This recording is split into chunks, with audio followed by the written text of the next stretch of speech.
Yo D here at round 6, J-Day Off-Road, Whitney's Farm, Cheshire, Mass. I think that's how you say it. We're doing a couple views here. I got a body camera on this one. This is the start. We're gonna do a lap here at the track. The track was like a flat grass, like rough cut track, I want to say. A lot of dust, a lot of like slippery, I don't know what you want to call them, but like dried riverbeds. It's what it felt like you were riding on. But anyway, the first turn is pretty tough here. I suck at these. Don't take my advice on them. Having fun, enjoying the time out in the woods. It's a beautiful day, like 70 degrees.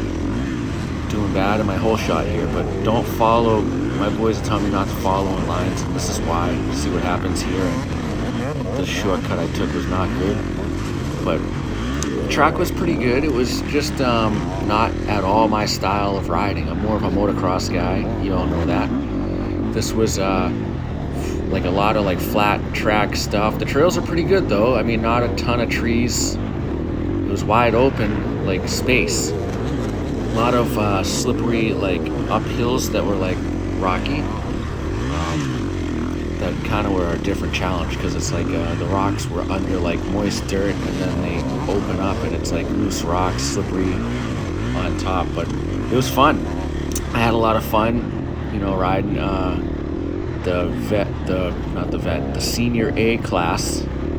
The A vet class is in here too, and we're both in the same race, just going at it. I'm like last place here, it looks like, for Christ's sakes, but first moto I actually got a 10th.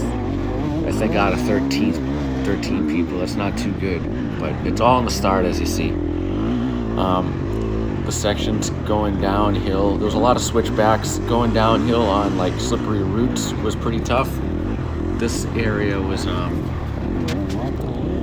it was slick. I don't know how to explain it. It was slick. I felt like I had a flat tire at the beginning, but it was definitely still worth riding. You got into the sun, like a real dusty area coming up. There's some elevation changes. This was like a foundation that they dug out over here. This was real slippery rocks going up this hill. Slight incline on the throttle, and the bike just was going left, right. I was just trying to stay on my pegs standing, and the bike was deflecting everywhere. But it was expected, actually, turning down the hills here, coming down, going left, right, and then had a great time. This is just a view of the track. You got the shaded areas. It's hard to see the shadows with the sun coming through the trees like this. This section right here was pretty good. You gotta be careful. My buddy Jesse got wrapped up over there on that one. But this does like a switchback, and then it goes to an open field. The open field was pretty interesting coming out of this over here, I believe it is. It was real dusty as hell. Rocks were coming out everywhere. I didn't know what to expect because it was kind of like a flat track.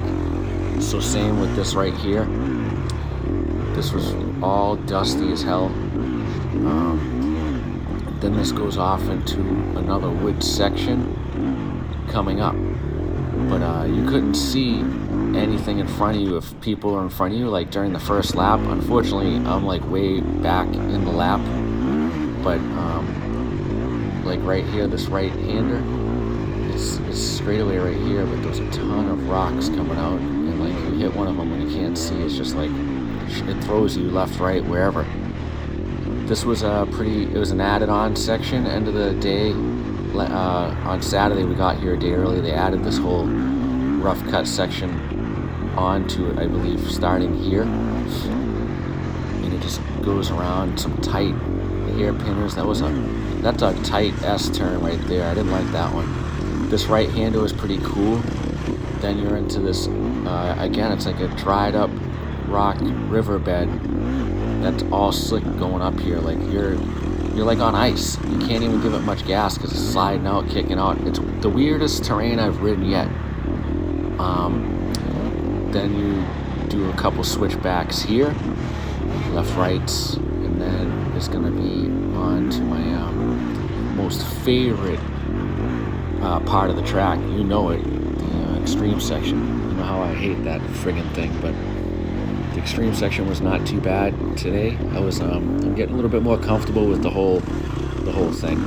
Kind of wish this track had a motocross track attached to it for some space, but so then you're wide open here, and then you got to turn right or go left to avoid the extreme section, but go right, do all the logs, do all this bullshit. I hear you guys out there on the side cheering for me. I heard a couple people yelling derail. Thank you. It inspires me to get going and rip it up. Appreciate it, but I hear you. Keep doing it. Motivates me. Then this is gonna be the left-hander right before the right hand into the score-keeping section. This is pretty much one lap, so now you're gonna go back and take this right, and there's a straight start stretch again. Right here is where the start's gonna be. It's gonna switch off to the helmet camera now for a different view for you. I think this view is a little bit better, but we're trying them out. Another terrible start on my end, but yeah, so it's a dead start if you haven't raced a J-Day before. It's just start the engine when the guy drops the flag, and I don't know why I'm so far behind. What the hell is going on? Zigzagging with people, I hate this part. Look at all the dust, you can't see nothing. People bumping into each other, it's tough. I'm not a good close rider, but you gotta get better at it. This line I took right here this is a bad choice. I don't know why I took this one. See, this guy was coming in straight. Had to let him go or cut him off. Both crash. Don't follow. My buddy Clint says, don't follow the person in front of you, because then you're stuck in their line. I know this, but it's kind of hard when there's only two lines. And then, yeah. So this is a view from the camera on the helmet mount. The one prior was the chest mount. Just trying to get some good footage. This video's a little long, but you'll get the gist. There's only a lap of this. After a lap of this, I have me battling a little bit with Chad. He smokes me, and then I got a good crash that I had. Someone turned into me when I was trying to go around him, and I ended up looping out my bike down like through the bushes and in the hills and stuff. But yeah, stay connected and check that out at the end. Probably like 5 minutes into it. And then, yeah, so like and subscribe the channel. Watch if you would like, and I'll catch you at the next track later.